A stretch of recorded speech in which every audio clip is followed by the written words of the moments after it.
Welcome to 0 to 60. I'm Matt McChesney. I am the owner and operator of 60 Football Academy and 60 Equipment. Played at the University of Colorado from 2004. 6 years in the National Football League on both sides of football. I'm Matt McChesney. This is 0 to 60. That is Coach Prime. We are at the University of Colorado. Brother, thank you so much. All right. 0 to 60. We're rolling.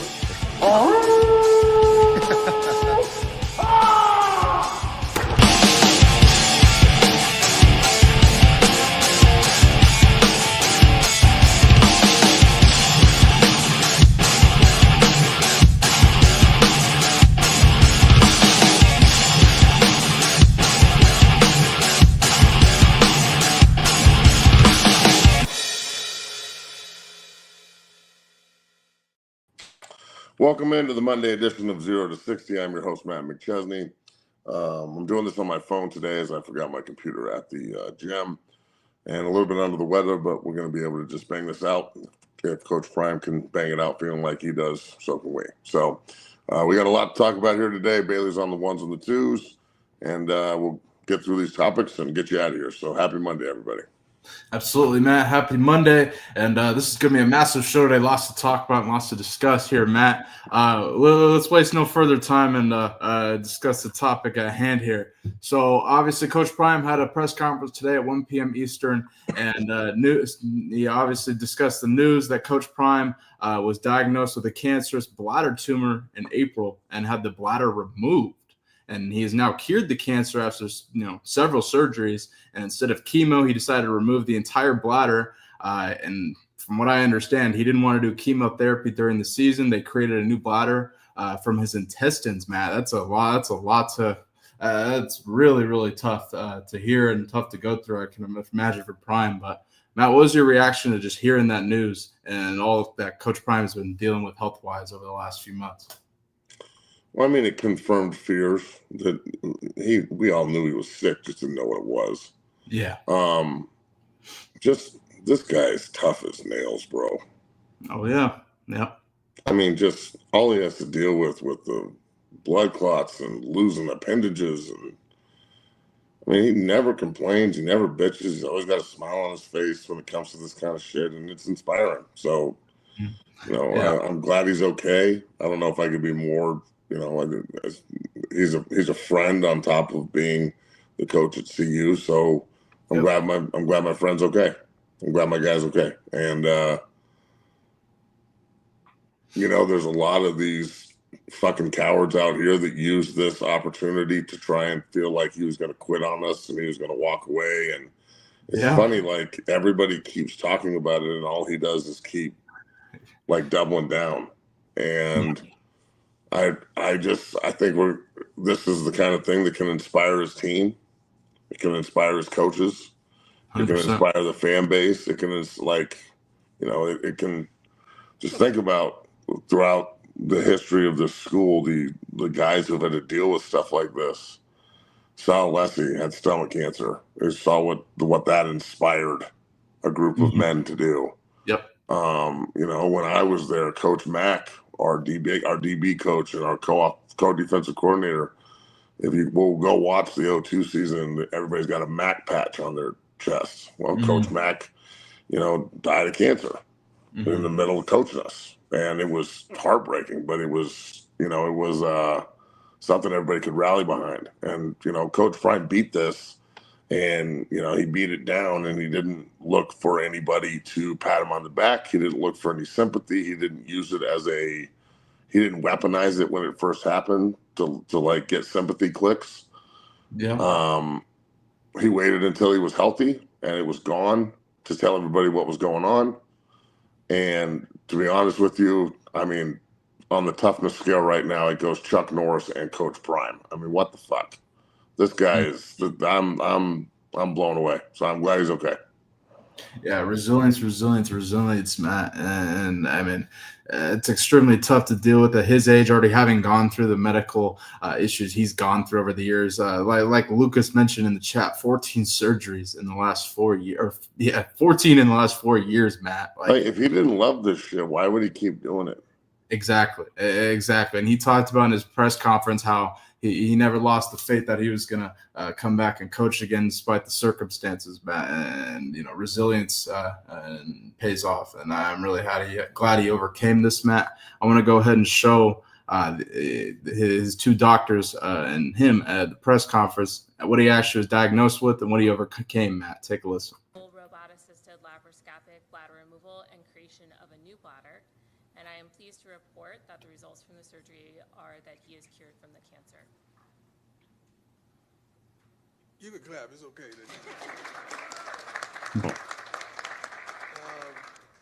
Rick was aware of what was transpiring, and he's been A1 and down there. Just a blessing. Came to Texas to see me as well.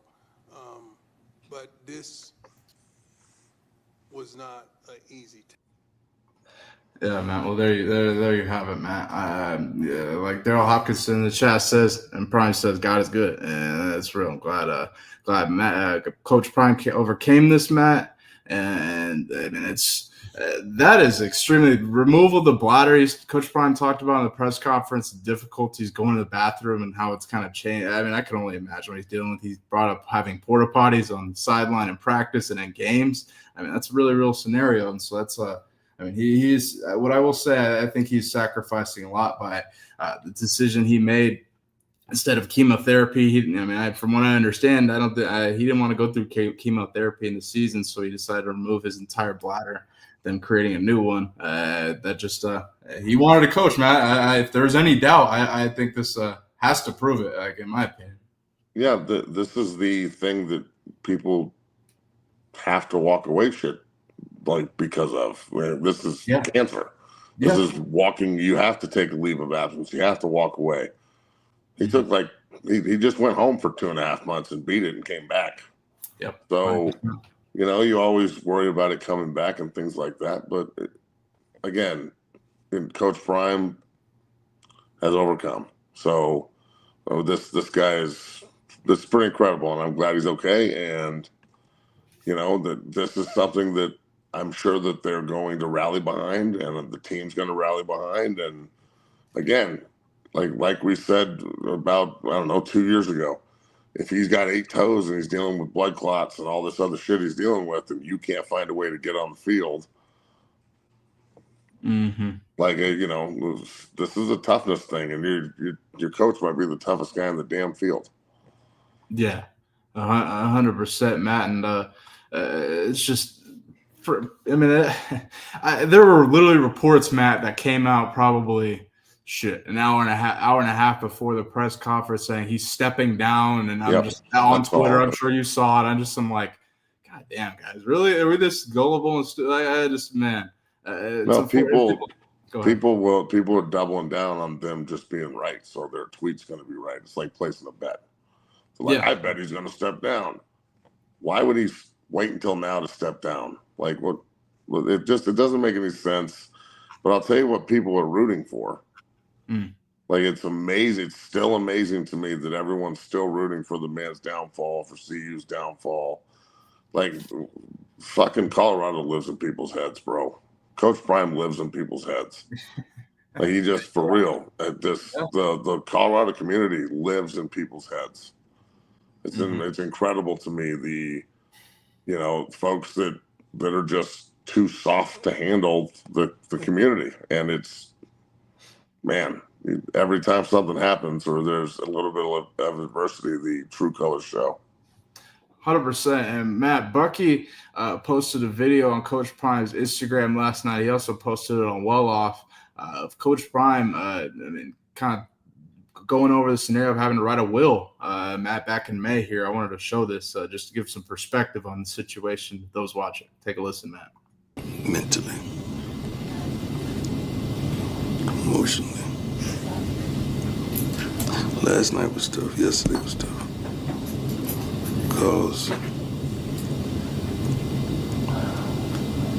I had to make a will. That's not easy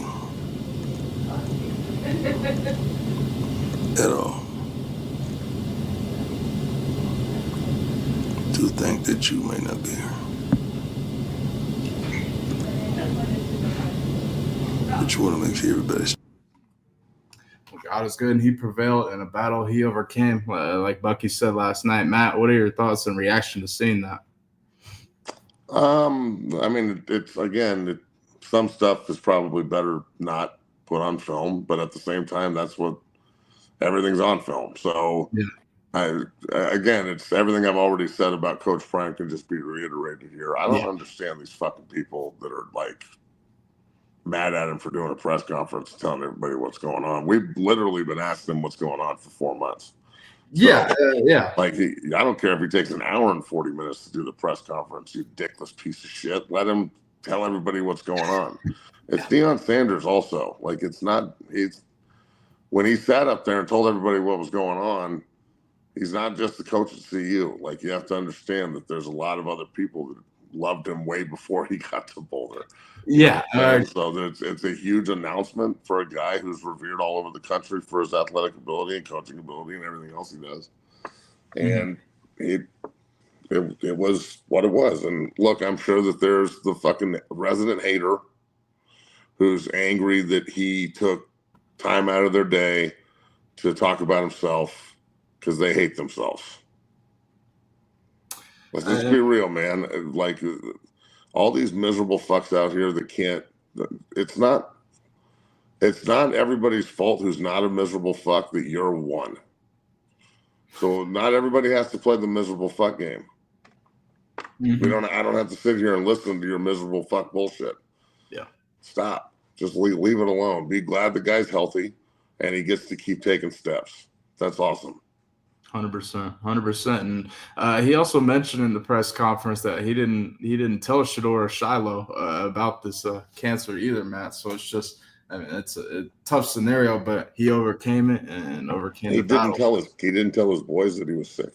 No, I don't think he did. He said he didn't tell Shedeur Shiloh. Bucky was with him, but Bucky, from what he said on Well Off, he said he went down there as his son, but Prime said he said Prime wanted him to document it. So it's interesting. Yeah, I'd be pretty pissed off if my dad didn't tell me he had cancer. Yeah, but he's not my dad, so that's not my business. That's just my opinion. Yeah, that's a good point. Let's move forward, Matt. I'm glad Coach Prime has overcome this, and Matt, Coach Prime returned obviously to Boulder yesterday, and first team meeting in Colorado training camp. Matt is underway here. Here you see him in the front with the Louis bag in the front there, but Matt, can't wait for another massive season of Colorado Buffaloes football ahead. Let's move forward. We got a lot to discuss here on this fine show. Folks, if you're watching, can't thank you all enough for tuning in. Hit that like button, subscribe, become a member. We appreciate you tuning in, and man, we got a lot of stuff cracking here. And we don't know where Vickers is, and it's pissing me off at this point. We still got it's all good. We still got a lot of show planned, a lot of stuff to discuss, Matt. And Matt, let's get into it here. Let's go to the NFL, Matt. And I want to kind of shed the mood here a little bit. The Dallas Cowboys were seen doing some interesting warm-up drills in training camp, Matt. I don't know if you've seen this. Take a listen. I don't need the music, but they're doing some sort of it seems like a play on Pete Carroll's warm-up drill, except Dak Prescott and the coaches are doing some horse something. Coach JB went off on this morning, and if you look at Pete Carroll's warm-up drills, which obviously he and the coaches are energizing them, the bags are more spread out. They're going fast. They're running through the bag and sprinting and not just kind of jogging off as you see here. There's a big difference between this and Pete Carroll and the Raiders doing this, and then Schottenheimer in year one coaching and the Cowboys. But Matt, what was your reaction to seeing this as a former NFL veteran yourself?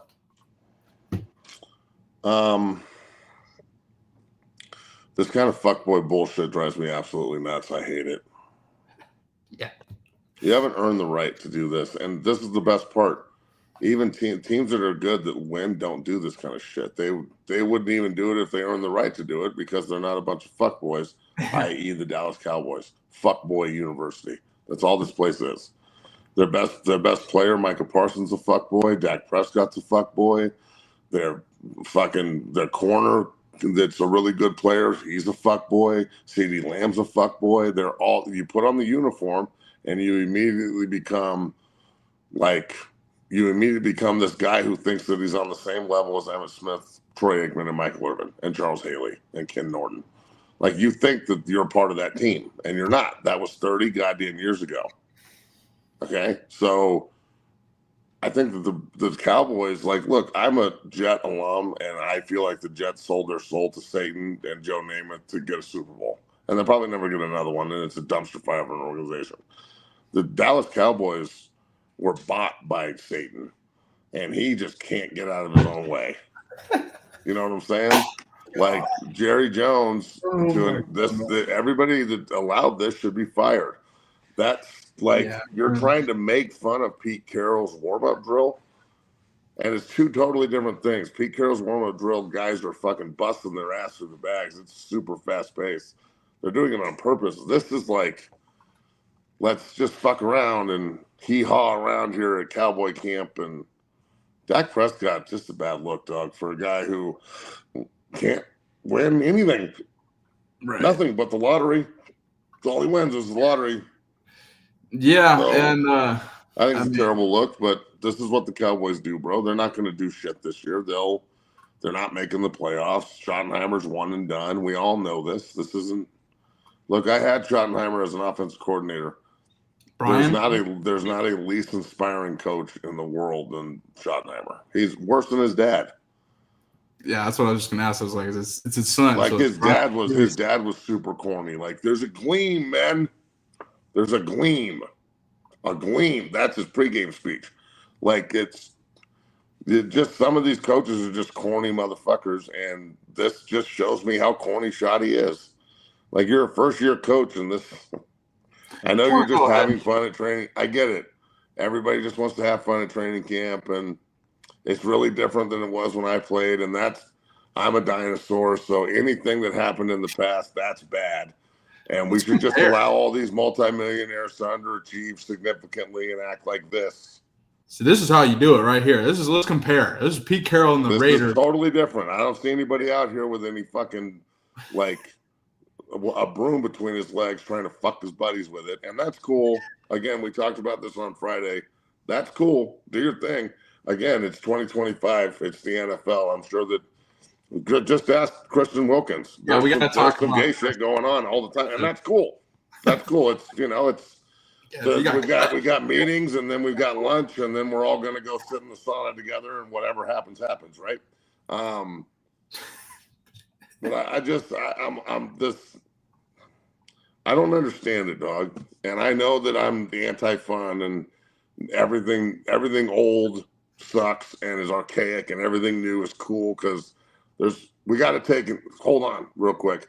We have to take into account everybody's feelings, also, like how they feel when they're running the bags, not just running the bags and like doing the drill correctly and trying to get better, but I want to know how you feel. And apparently, Dak Prescott feels like getting a fucking broomstick and putting it between his legs and chasing all of his buddies around. His dick between his legs. What are you doing, Ty? So I'm sorry, but this kind of fucking stupid bullshit is exactly why I think, there's just a bunch of tip touching going on, and this is just it's fucking ridiculous, bro. The fact that we're even talking about it and it keeps happening is even worse. Like. What's with the Cowboys? We go from the Oklahoma State Cowboys and a bunch of dudes on the ranch to the Dallas Cowboys and a bunch of dudes on the ranch. What's next? Oh, we have a lot to talk about, Matt. We got to talk about Christian Wilkins here in a sec. Let's get an early prediction, end of July. How are you feeling about the Cowboys? Let me remind you, George Pickens is on that roster with CeeDee Lamb, and seems like George Pickens. Yeah, they'll probably score some points, but they're the Cowboys. They will severely underachieve and choke. They are soft. Their owner is a buffoon. Their best defensive player would rather do a podcast than rush the passer. I feel bad for CeeDee Lamb because I think he's actually a pretty good player, but he won't win anything until he leaves. Dak Prescott's not the guy. Should I continue? They don't have an offensive line. Zach Martin and Tyron Smith are long gone. Like I'm sorry, but this kind of shit just doesn't give me a lot of fucking.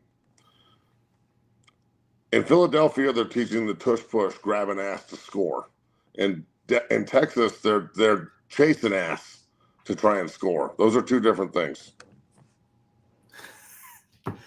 Matt, remember I said that the New York Giants would play spoiler, and you don't like that, I don't think, or agree with that, and hate Russell Wilson. But this is Russell one of the Wilson- teams that they're going to do this to, because a team like the yeah. Giants, who have a defensive line of Brian Burns, Kayvon Thibodeau, Dexter Lawrence, They're both going to miss the playoffs. No? They're both going to miss the playoffs. So Unless, you think Cowboys are done? Damn. Yeah, I don't think the Cowboys make the playoffs. I don't even think they sniff the playoffs. So that means I think if Jaden Daniels stays healthy, the Redskins make the playoffs. I'm Team Von Miller on this, so the Redskins make the playoffs.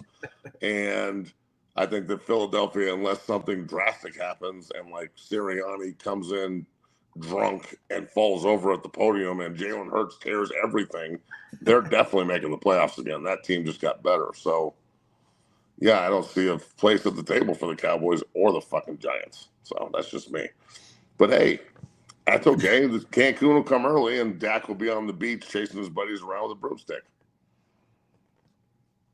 And that's cool. That's cool. Again, like I said on Friday, I give no fucks who you fuck or how you fuck and who you say you are and your pronouns. And I don't give a fuck. It means absolutely dick to me. So enjoy this, Cowboy fans, because it's going to be 18 weeks of watching that. Except there's a difference. I'm just going to stop talking because we're about to start talking about Christian Wilkins and kissing your buddies in the locker room. So yeah, I was just about to say, let's go that direction. Let's just get into it. Yeah, these guys just want to keep giving us these stories, and fuck it, we'll keep talking about it. So the Raiders cut Christian Wilkins on Friday, and he is currently in a battle with NFLPA over contract guarantees and money and et cetera. But Christian Wilkins reportedly had an incident with the Raiders teammate that led to his release by the Raiders. Sources tell Josina Anderson. Sources within the team are being careful and won't leak any details. One said it was weird, like a very weird incident. Matt, now let me give you some context because this is that was a couple days ago. So now as of today, involving the incident with Christian Wilkins, from what I guess, he playfully, and this is, I don't know, okay. He playfully went to kiss a teammate on the top of his head, and some people said that a player took offense to it. No shit. But anyway, Matt, I'll let you react to this, and before I let you react to it, I'll show Jonathan Feliciano reacting to this on Twitter saying, brother, always been a little freaky. Go ahead, Matt.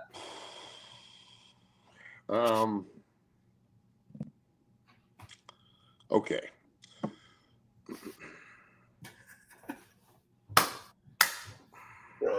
I don't know how I feel about this because I've got some really good friends, but I've never made out with them before or tried to kiss them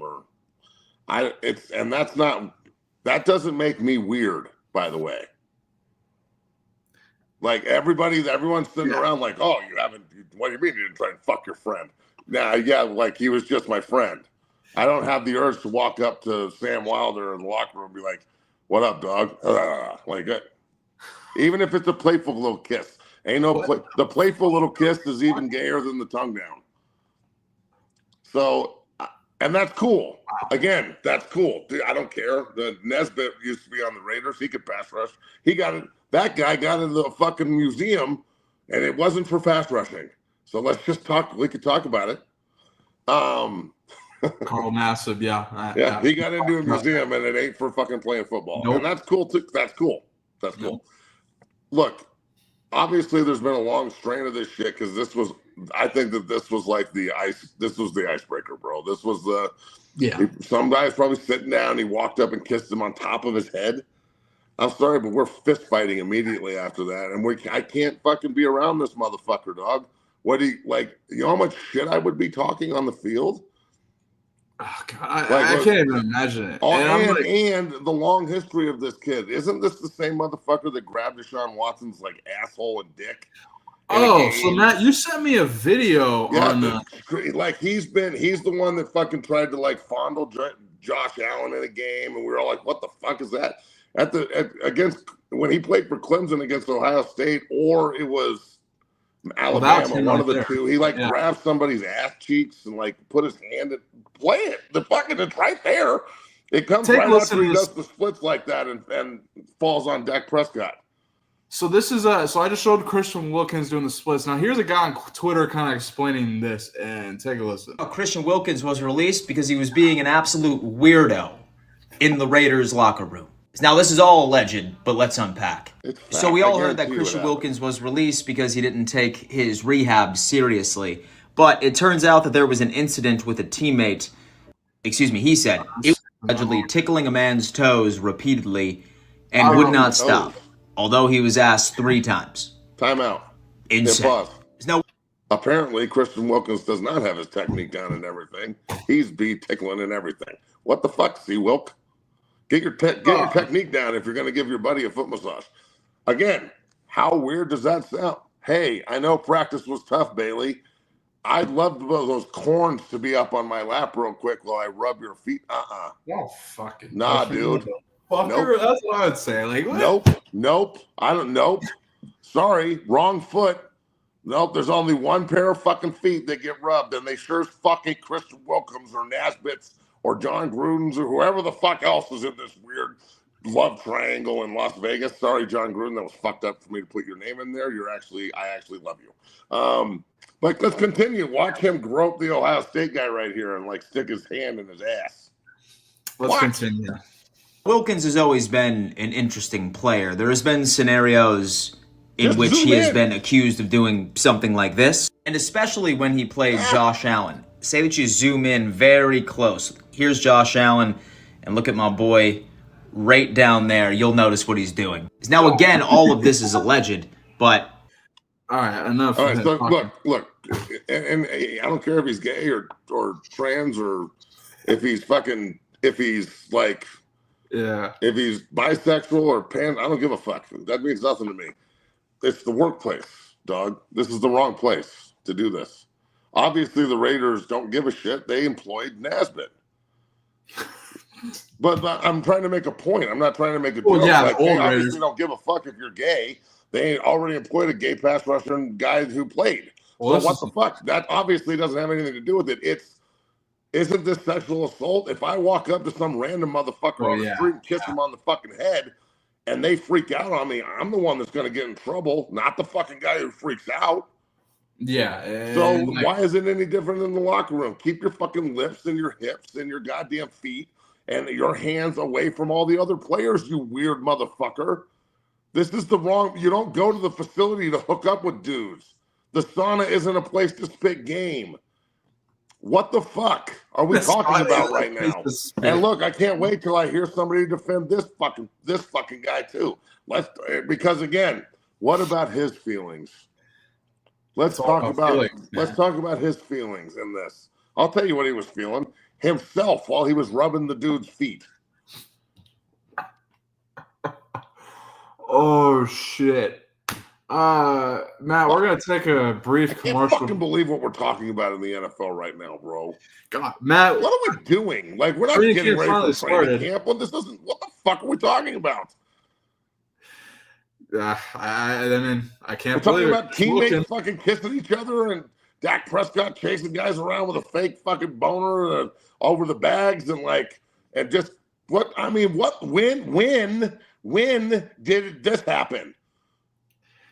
Well, I don't know. It's 2025, man. I mean, how long until the Broncos have a fucking? How long until we have a parade or like a fucking a gay helmet and the Broncos rainbow? How long before that happens? You said something on the helmet. Oh, dude, how long until they have a gay weekend and everybody? That shit's coming. It's like, well, I don't know.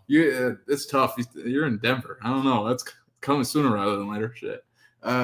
And good news, preseason is starting this week. Let's go, Matt. Hall of Fame game is on August 1st. And something else that's on August 1st, Matt. I believe Brett Coolidge is committing, isn't he?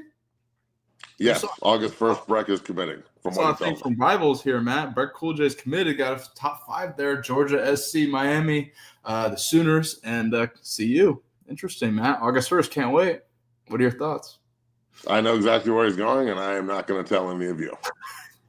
Cool. Yeah. Cool. I know where he's not. I also know where he's not going. And nice list. Cool.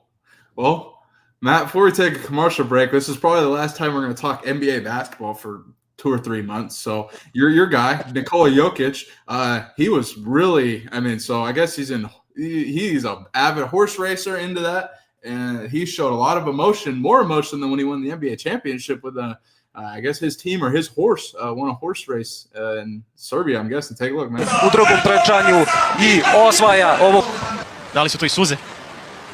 Nikola Jokića, jesu. Da, Nikola Jokić je zaplakao. Kakva emotivna scena. Matt, this is your guy right here. I think it's awesome. He loves horse racing, man. And you see how passionate he is, see how excited he is, a lot of emotion. Awesome.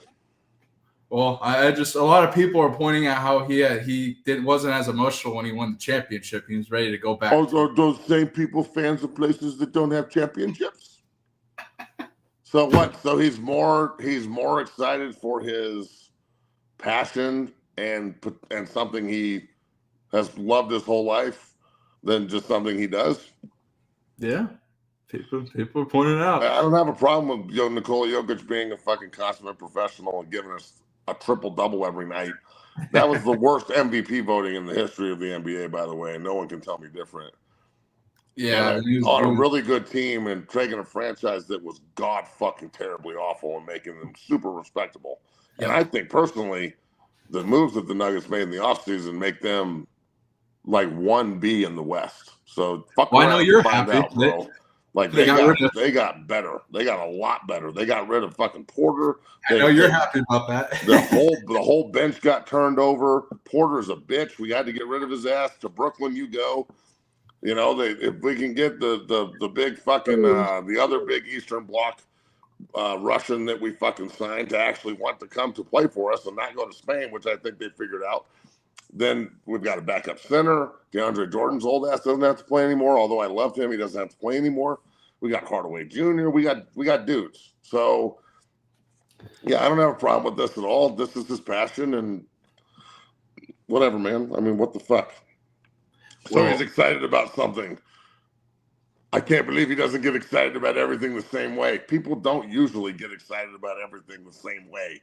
Yeah. Also, I think he expects to be great in basketball. He's hoping to be great on fucking watching horses race. No, but he's sitting there like, my guy won? Fuck yeah, I don't have any control over this. I'm in the stands. This is awesome. Instead of like having control over everything and winning, it's more of a relief when you're doing it as opposed to watching it.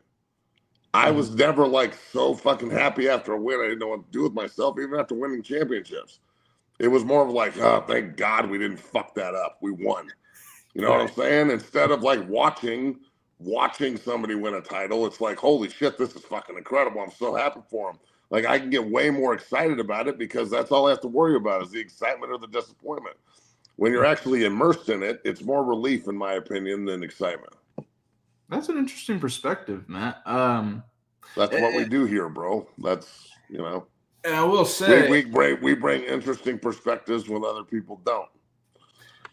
100%. And I will know, you know, I'm a Seattle head, Matt. Until the NBA and Adam Silver, you know, he's interested looking. Until they bring back the Sonics, I wear my Nuggets shirt around. So you know.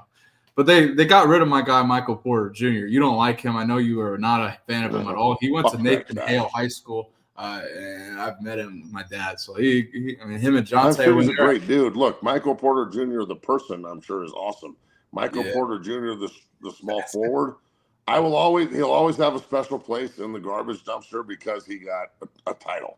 So we're gonna have to be like, yeah, he was part of it, yada yada yada. But in my opinion, he's the reason we don't have 2 more titles. Him and fucking Jamal Murray.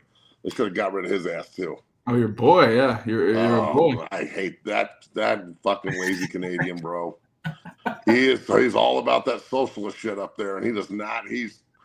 Come on. Well, can't wait. We may discuss basketball now. Shape, Jamal, please.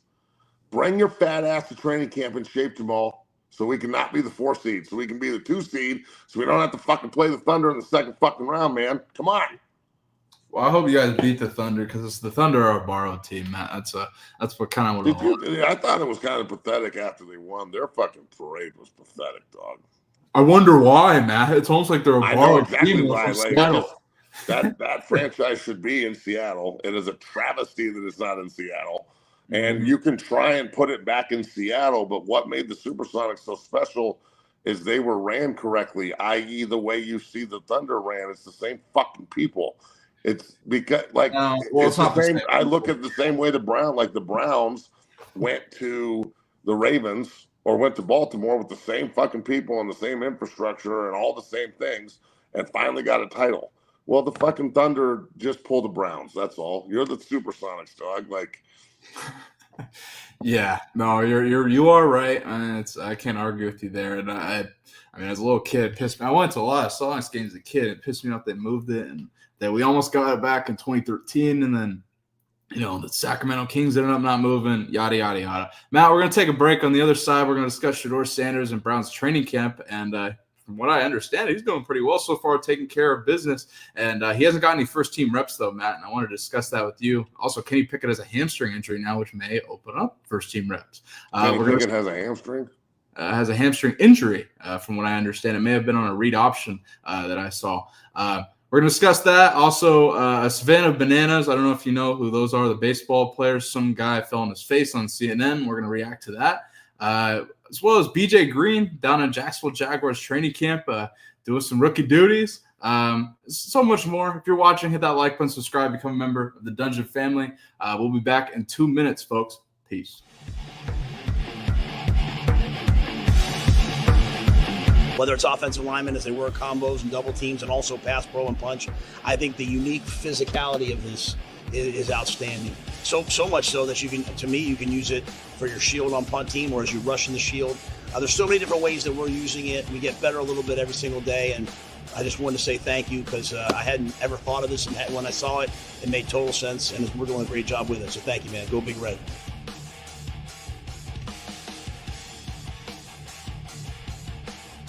What this has done for us is it's allowed us to, because of the surface area, because of its firm nature, I can still strike against another player and have to use that punch just like you do on a sled. At the same time, have to time my punch because it could move. I can teach defensive linemen how to handle double teams because they can feel pressure. We can simulate contact in a safe environment in non-contact times because of this unique bag.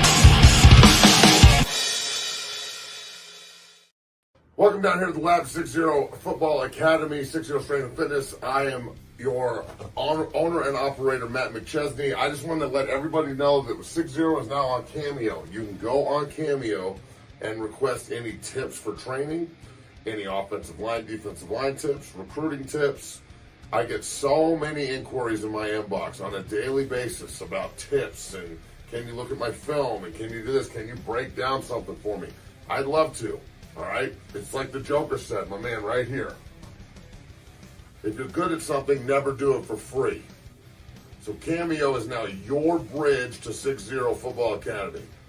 Go in, request what you want, tips, suggestions, recruiting, film, and we will make sure that you get the absolute best from the best. So check out 60 on Cameo at 60 Academy. Cameo, 60 Academy.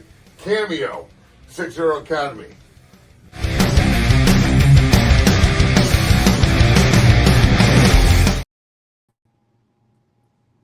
And we're back. If you're watching, folks, go ahead and hit that like button. Become a member of the Dungeon family. Matt, let's get into it here. A couple things to discuss before we get out of here on this fine Monday. Let's go to Cleveland. Discuss Cleveland here, Matt. So Shedeur Sanders is working his way up in the Browns quarterback battle. Browns training camp is underway here, Matt. And from what I understand, he's doing pretty well so far, working his way up. And he hasn't got any first-team reps, though, Matt, from what I understand. But I've been hearing reports that he's going to get more reps this week, as well as Dylan Gabriel, as the Browns really evaluate and try to figure out, who they want at quarterback. Matt, what are your thoughts on why Shedeur Sanders hasn't got any first-team reps potentially, and then your thoughts on the Browns quarterback battle so far? Because the second quarterback doesn't get first quarterback reps when he's not the one. Because he's not Shedeur Sanders. He's 12. He's a rookie. And Joe Flacco's in front of him, and that's why they brought Joe in. I don't give a fuck about stats in training camp, Bo. I know. Training camp practice stats. Whoever, I know you're not doing this, so I'm not going to yell at you. But whoever's doing this out there, you need to find a woman bad like you. Cleveland. You have got to find something else to do with yourself than track fucking stats at training camp. You fucking loser. I'm sorry. You can go to training camp and watch all you want, and you can enjoy it, and you can go fucking talk about it and do all that shit. But if you're sitting there charting the fucking completions in 9-on-7 or in fucking team and shit, you're a fucking loser, dog. And I'm saying everybody in Denver that does it at Bronco camp, loser. You're a fucking loser, and you're probably a virgin on top of it, and that's even fucking worse. And that's cool. That's cool. That's cool. Matt, they were also doing this. I know we were kind of not on air much, but they were doing this in Browns minicamp at OTAs too. Yeah, like they were just like walking around. That's even worse. Even worse. So look, yep. The reason Shedeur isn't getting first team reps is because Shedeur is battling for the backup quarterback position with another rookie. And if they start giving Shedeur first team reps, well, then they're going to have to try and give Dillon Gabriel first team reps because there's a bunch of people in that room that took Dillon Gabriel in the 3rd round instead of the 5th round. So even though Shedeur's a better player, there's a hierarchy here too. I'm not saying I agree with it, but I do know the way the NFL works. So rather than just causing a huge media stir by giving Shedeur reps because some fucking reporter decided to ask why he's not getting first team reps because Johnny, the fucking reporter, doesn't understand the way things work.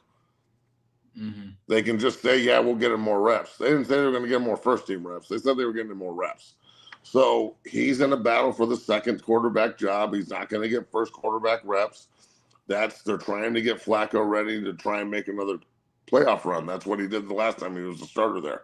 They fucked it up last year by not keeping him around and a bunch of other shit.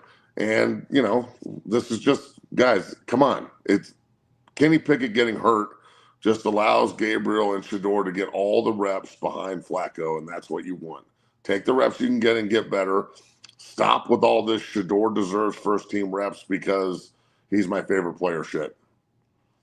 100%. No one deserves anything but oxygen in the NFL, and just because he's your favorite player doesn't mean he should just get first team reps.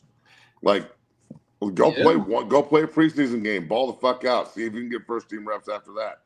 I guarantee you Shedeur doesn't want to just be given first team reps either. I guarantee you he doesn't want to be given anything. The only people that expect him to be given anything are his fucking fan base.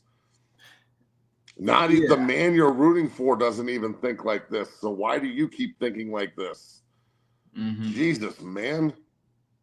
And here's another thing I wanted to bring up. The vitriol towards the Cleveland Browns reporters that are just doing their job. Like, they're getting mad. People, like, the shit I see on Twitter is crazy. Like, insane, man. I don't understand. If you have an opinion, like, well, welcome to my world. Welcome to our world. If your opinion strays off the beaten path with any of the and then this is the thing. Yeah. I don't know what they're thinking about. Like, no offense, Bailey, but I have no idea what's in your head. So I don't know why I'm accountable for it. I don't know what's in some reporter's head, so I don't know why I'm accountable for that. I don't know what the fuck people are thinking about. Why the fuck am I accountable for that shit? I have enough time dealing with the 4 different voices I have in my own fucking head telling me all this different shit. Now I got to worry about what's going on in your fucking head. It doesn't make any sense.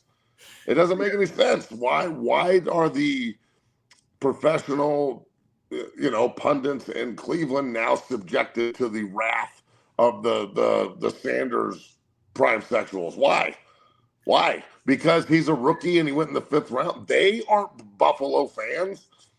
They weren't Shedeur fans before he got there. He's got to go in there and win the hearts and minds of a fan base who thinks that they know something about football. And Cleveland's a good football town.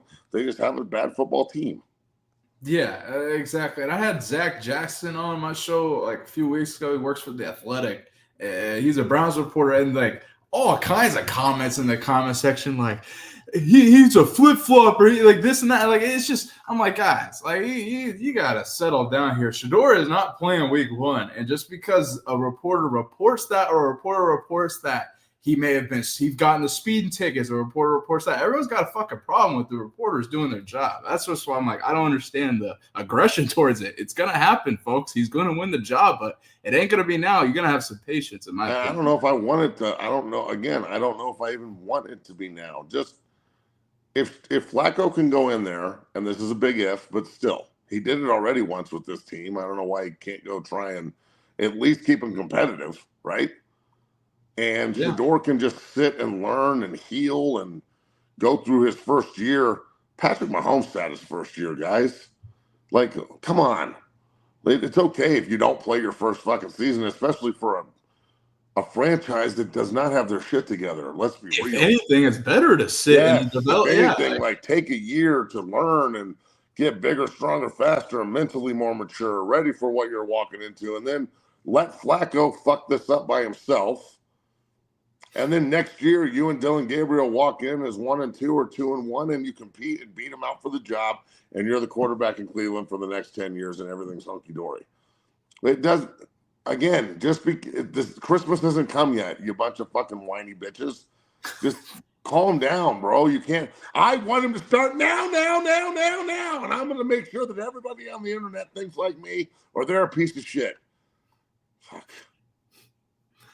Yeah, exactly. Matt, this has been a great show on this Friday Bud Day. Before we get out of here, I wanted to show. I don't know if have you ever seen the Savannah Bananas with the yellow baseball? I'd actually watch baseball if they did more shit like this.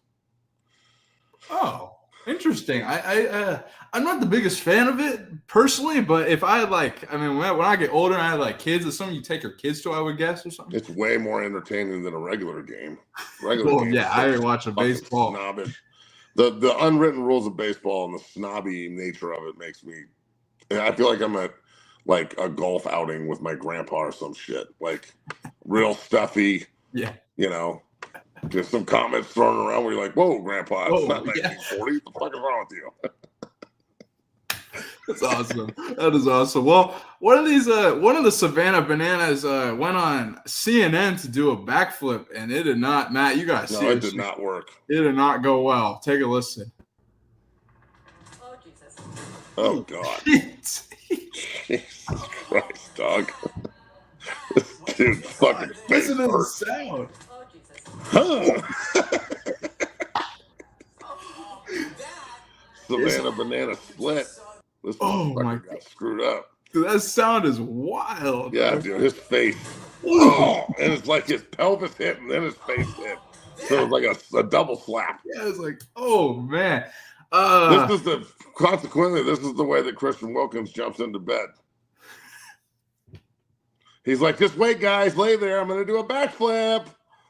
Oh my God, dude. Who's signing him, by the way? Who do you think signing him? The Renegades and the XFL. The Renegades of what? The Rough Riders. He could be their mascot. Get up there to Saskatchewan. That's cool. You know what I'm saying? It's Canada. I saw a report that the New England and Vrabel may be interested in him. Until they interview him. So why'd you get kicked out of Las Vegas? Well. What had happened was I was just messing around in the locker room with just a jock strap on and a cowboy hat and some baby oil. And I went up and kissed one of the rookies, and they didn't like that. And they cut me. And Vrabel's going to be like, oh, welcome to the team. No. Vrabel's going to be like, get the fuck out of here. Matt, we got breaking news in the NFL here.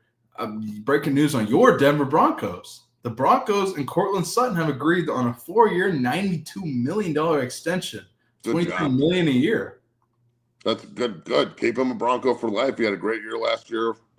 It's not like we got anybody else. So, you keep him and see if you can go win a Super Bowl with this group. This is how you do it. You build around a rookie quarterback on a rookie deal who can help you win. Their defense is outstanding, and I mean outstanding.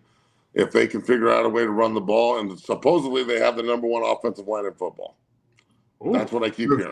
That's the case. Number one all over the place, and number one this, and number one that. So I'm with it. I never thought I'd see an offensive line with Garrett Bowles on it that number one in anything other than holding. But he's really impressed the shit out of me and turned into a great pro. McGlinchey's really did well last year. Unless he's playing Crosby or Watt, those two ate him alive. Miners is the best guard in football outside Quentin Nelson, in my opinion. And that kid at Atlanta, the Lindstrom kid, he's incredible. Oh, yeah. I think that they can upgrade the center position, but we'll see. And even Powers, the other guard, is a really good player. So now it's on Sean Payton. You know, last year, you remember when Sean Payton had that at the Charger game when he run the ball? Mm-hmm. Okay. Do people know what run it plays are in the NFL? Because everybody was like, that means he's reminding himself to run the football. And I'm like, no, those are plays that are run it that you can't change. When he says this is a run it play, Bo, he cannot change the play regardless of what he sees. Yep. That does not mean run the football more. Genius in the basement, you fucking genius. You probably got a ton of subscribers, more subscribers than me. Because at least they're coming up with conspiracy I have not seen that. That's hilarious. I haven't seen the reaction to where people are like saying that, but I think they're going to be a really good football team. And am I going to buy into this whole like the Chiefs are falling off? And they were just in the Super Bowl, dog. They just beat Baltimore and Buffalo again in the playoffs. I know it's one-scored games, but again, 75% of the NFL's one-score games. That's a skill. That's not luck. It's a skill to lose one-score games, and it's a skill to win one-score games. And the teams that are fucking 8-9 and lose every game by one score, that's a skill also.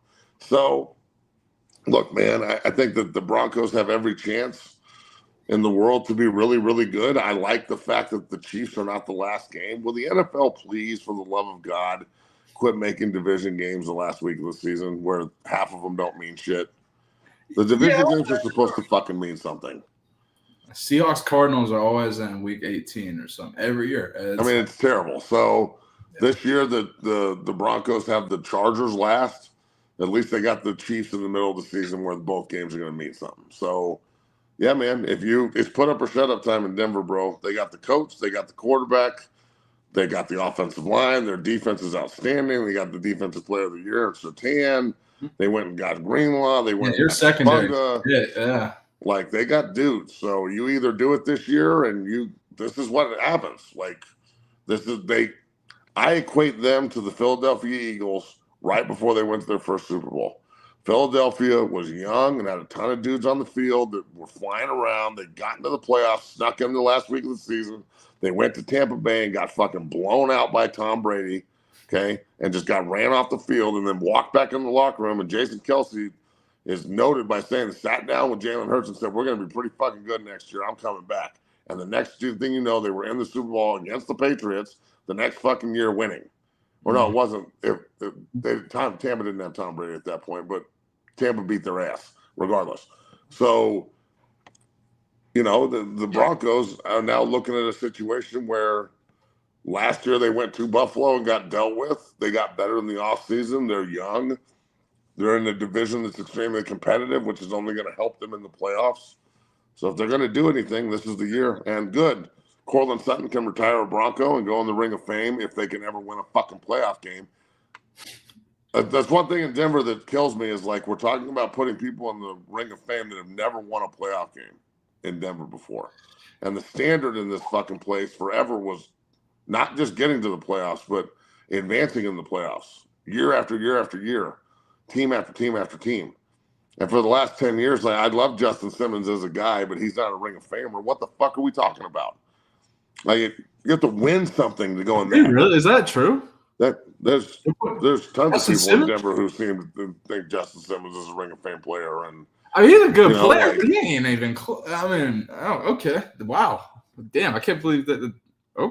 There's a huge argument in Denver now that if Garrett Bowles plays for 3 more years and he's played for all these years and he's an all pro tackle and a first rounder just because of longevity, shouldn't he be a Ring of Famer? And I'm like, Garrett Bowles is going to be a fucking Ring of Famer before Tony Jones? Yeah. For a guy who helped us win 2 Super Bowls, we're not going to put Tony Jones on the fucking stadium, but we're going to put Garrett Bowles up there because he played a long time? That's what we've gotten to, Denver Bronco fans? That's all I'm talking about. That's a problem. I mean, wow. Yeah, Justin Simmons is a good player, but I didn't think he was a ringer. He's not a Ring of Famer. That's crazy. That's ridiculous. laughable. Well, Matt, great show here on this fine Monday. News, just in, I guess, general news before we get out of here. I don't know if you saw this. Chuck E. Cheese was arrested over the weekend, Matt, in Tallahassee. This is unbelievable. You can't let him get out. You can't let him take the mouse hat off. Don't get this shit. But this is like cops these days. Like, this is what they've been fucking resorted to. Like, we're not going to let you solve any actual crimes, but we want you to go get the Chuck E. Cheese guy. Right, tax fraud, bro. It's crazy. Oh, shit. Oh, God, bro. Man. No, that sucks. Fortunate. Hope he has a good lawyer. Shit. Yeah, I hope Chuck E. Cheese springs and fucking helps this guy out of the mousetrap. Yeah. Don't say that, bro. Yeah, I'm gonna go walk into traffic now, bro. Fuck. Have a good day. We'll be back tomorrow, folks. Hit that like button, subscribe, become a member. Hey, and maybe everybody should get in the chat and go, where the fuck is Vickers? I don't know. Every Monday and Friday, Vickers should be on the show. I don't know where the fuck he is, though. Maybe everybody could DM him or something on Twitter. Be like, yo, where the fuck you at, son? One more note before we get out of here. A lot of stuff planned going in the future for the show. One thing I wanted to add, we're going to have a Discord server, kind of build a community for all you guys. Come in, talk, interact with Matt and I. So stay tuned for that as we really revamp things for the season going into next week. Stay tuned for that, folks. But hit that like button, subscribe, become a member. We'll be back tomorrow. Peace. I'll send you all this bullshit.